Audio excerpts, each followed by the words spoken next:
നമസ്കാരം. നാരായണ ഗുരുവിൻ്റെ ആത്മോപദേശ ശതകം 100 ധ്യാനങ്ങൾ. ധ്യാതാവ് ഗുരു നിത്യചൈതന്യയതി. ധ്യാനം 41. ഇതു കുടമെന്നതിലാദ്യമാം ഇതെന്നുള്ളതു വിഷമാ കുടമോ വിശേഷമാകും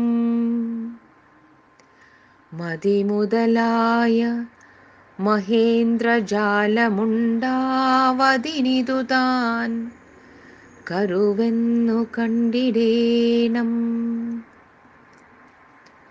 മനസ്സ് പ്രവർത്തിക്കാൻ തുടങ്ങുന്നത് എപ്പോഴും ഒരു ചോദ്യവുമായിട്ടാണ്.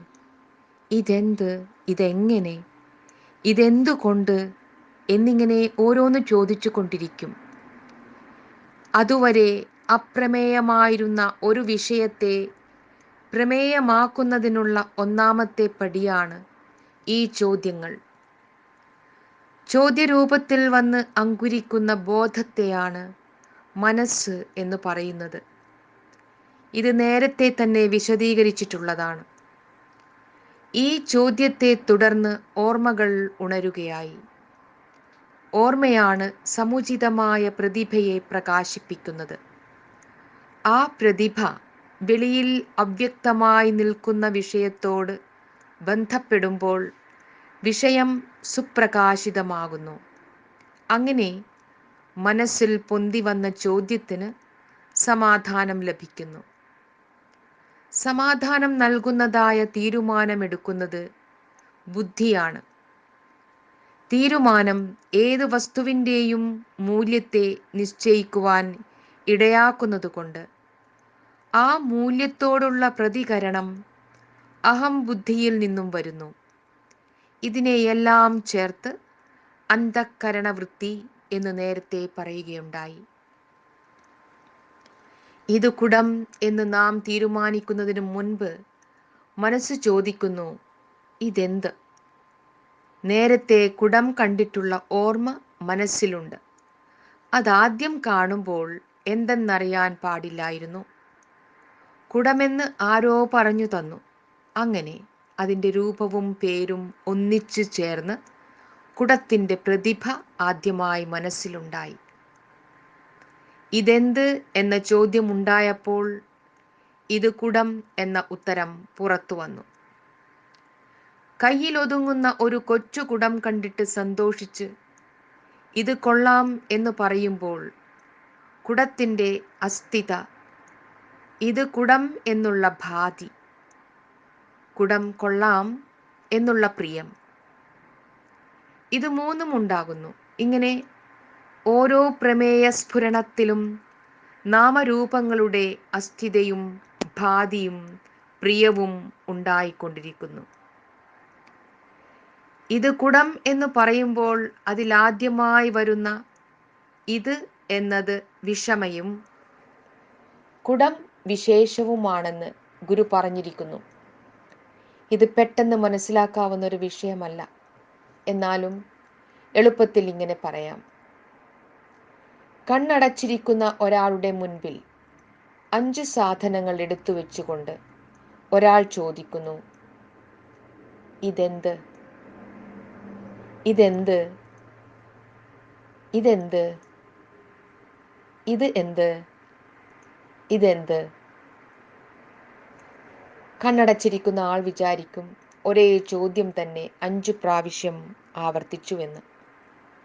എന്തുകൊണ്ടെന്നാൽ എല്ലാ ചോദ്യത്തിലും സമാനമായി കാണപ്പെടുന്ന വാക്കുകൾ ഇത്, എന്ത് എന്നിവയാണ്. ഇത് എന്ന സൂചന എന്തിനെ പറ്റിയാണെന്നറിയണമെങ്കിൽ ലക്ഷ്യമാക്കിയിരിക്കുന്ന വിഷയത്തിൻ്റെ ലക്ഷണം അറിയണം. കണ്ണടച്ചിരിക്കുന്നവന് രൂപമുള്ള വസ്തുക്കൾ കണ്ണു തുറക്കുന്നതുവരെ ഒരു തരത്തിൽ ലക്ഷണവിഹീനമാണെന്ന് പറയാം. അതുകൊണ്ട് വിശിഷ്ടമാക്കേണ്ടിയിരിക്കുന്ന ഇത് വിശേഷത്തെ ഗ്രഹിക്കുന്നതുവരെ വിഷമം തന്നെയാണ്. ഇവിടെ ഉദാഹരണത്തിൽ പറയുന്ന ആൾ കണ്ണു തുറന്നിരിക്കുമ്പോൾ ചോദ്യകർത്താവ് പിന്നെയും ചോദ്യം ആവർത്തിക്കുകയും താൻ ഉദ്ദേശിക്കുന്ന, അതായത് ലക്ഷ്യീകരിക്കുന്ന വിഷയം ചൂണ്ടിക്കാണിക്കുകയും ചെയ്യുന്നു എന്നിരിക്കട്ടെ. വീണ്ടും ചോദ്യവും ഉത്തരവും കേൾക്കുക. ഇതെന്ത്? ഇത് കുടമാകുന്നു. ഇതെന്ത്? ഇത് പേനയാകുന്നു. ഇതെന്ത്? ഇത് പടമാകുന്നു. ഇതെന്ത്? ഇത് പുസ്തകമാകുന്നു. ഇതെന്ത്? ഇത് പൂവാകുന്നു. ഇപ്പോഴും ചോദിച്ചത് അതേ ചോദ്യങ്ങൾ തന്നെയാണ്. എന്നാൽ ഓരോ പ്രാവശ്യവും ഇത് എന്നതുകൊണ്ട് ലക്ഷ്യീകരിച്ചിരിക്കുന്നത് തുലോം വിഭിന്നമായിരിക്കുന്നു.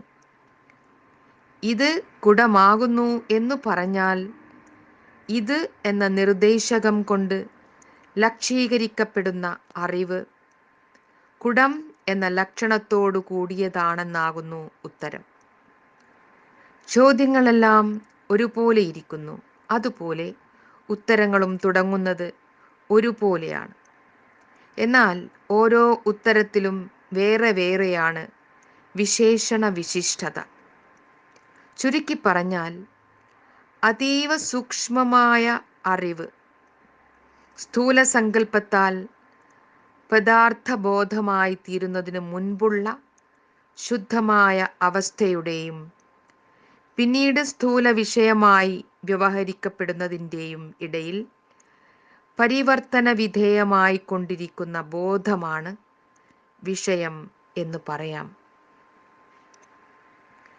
സമസ്ത ജീവജാലങ്ങളെയും സദാ ഭ്രമിപ്പിച്ചു കൊണ്ടിരിക്കുന്ന എണ്ണിയാൽ ഒടുങ്ങാത്ത വൈവിധ്യങ്ങളും വൈചിത്ര്യങ്ങളും ഏതൊരറിവിലാണ് വിക്ഷേപിക്കപ്പെടുന്നത് എന്ന് ചോദിച്ചാൽ ദുർജ്ഞേയമായ ഇത് എന്ന വിഷമയിൽ തന്നെയാണെന്ന് വേണം പറയുവാൻ.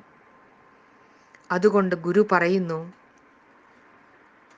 മതിമുതലായ മഹേന്ദ്രജാലമുണ്ടാ അതിനിതു താൻ കരുവെന്നു കണ്ടിടേണം.